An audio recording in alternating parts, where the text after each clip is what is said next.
This is video 4 of 4. We're finding the volume of cones and pyramids. So let's rewrite the general formula for finding the volume of a cone or a pyramid. It's the area of the base times the height of the cone of the pyramid divided by 3. Again, that division of 3 means we have the same formula for the volume of a prism or a cylinder, but only a third of the cone would fit inside of. There'd be 3 cones that would have to fit inside of a cylinder, 3 pyramids that would have to fit inside of a prism, hence dividing it by 3. And again, to stay color-coded, I'm going to do the area of the base again in purple and the height of the object in blue. So let's start with the cone. The shape of the base of the cone is a circle. So if I want the area of the base, that capital B, I want to do pi times the radius squared. I'm going to multiply that by the height of the cone, and in the end I'm going to divide all this by 3. So let's start with the area of the base. We have radius of 6, so 6 squared would be 36, so 36 pi is the area of the base. I want to multiply that by the height of the cone. Remember, height measures from the vertex to the center of the base perpendicular. So the height of this cone is 8 meters. And in the end, I want to divide this by 3. Now, there's lots of ways to handle the mental math here, or to use a calculator. You could just do 36 times 8, take that answer and divide by 3. I like to simplify things when I can. So I think 36 divided by 3 is a pretty simple question. That would be 12. So this really would be 12 pi times 8. And I think mentally we can do 8 times 12, which would be 8 times 10, which is 80. 8 times 2, which is 16. Put 80 and 16 together and we have 96 pi. And again, this is volume, so we're measuring in cubic meters. All right, let's move over to the pentagonal pyramid. So since we have a pentagon, again, this capital B could be a lot of different formulas. Just to rewrite a couple, you could have a triangular pyramid. So you need 1/2 the base times the height to find the area of the base. We just use the circle area formula for the area of a circle on a cone.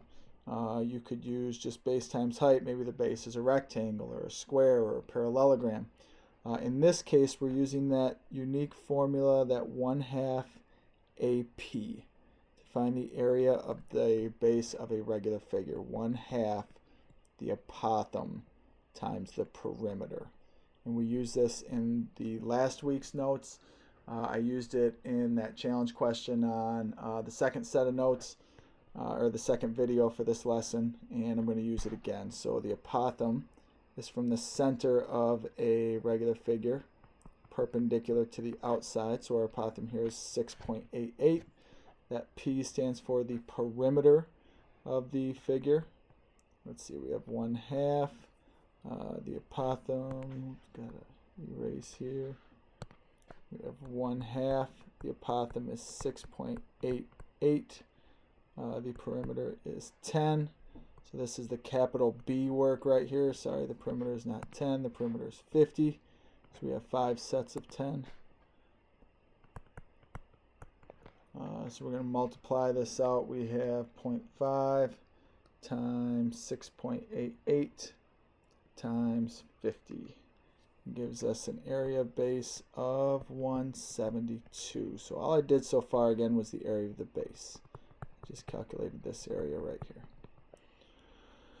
Okay, next we need to actually calculate the height on this pyramid. Remember, the height measures to the center of the base from the vertex. So I have to actually calculate that. Now I have a triangle in here that's made from the apothem and the slant height, which is traveling along that lateral face. So I'm going to redraw that triangle over here for you. We have the 6.88 measure here. The hypotenuse would be 15. So Pythagorean theorem work would produce that height for me. So I'm going to end up having 6.88 squared plus a variable squared would equal 15 squared. And if you need a review on that, please go back to the Unit 1 or the Week 1 notes, which is kind of a long time ago, but I think most people did pretty well on the Pythagorean theorem until. So in the end, I get a value of 13.33.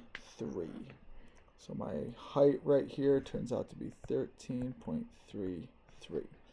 So the h right here inside my formula, 13.33. And then since this is a pyramid, again, I would take a third of this. The numerator is how to find the volume of the prism, divided by 3 to find the volume of the pyramid. So we have 172 times 13.33 and divided by 3 in the end gives me an approximate volume of 764.25, and we're measuring volume, so yards cubed. Again, an approximation because my 13.33 was an approximation as well. Okay, last question on part B. I guess I handled part C before part B. That's all right. Last question, we have a cone again. We want the area of the base times the height of the cone. Now notice how this is an oblique cone. So just to review that terminology, notice how the side, this point is kind of shifted off of the centering point where you would think a cone would be created. So don't think about this like a perfect cone. Think about like having to set the cone on the table, grab the vertex of the cone and slit it over. Now you have an oblique cone. So we still have a radius on the cone and we still have a height on the cone, meaning we can still calculate the volume of the cone. So the volume formula, almost forgot our division of 3 inside of our formula. Area of the base times the height divided by 3. So we have the area of the base is pi r squared. The base is 4, so 4 squared is 16. And then we have the height. Again, remember the height means how many layers of cubes exist inside of this. So there's 15 layers. And in the end, I want to divide this by 3. Division of 3. So I think we can do this mentally. 15 divided by 3 is 5. So this is really 16 pi times 5.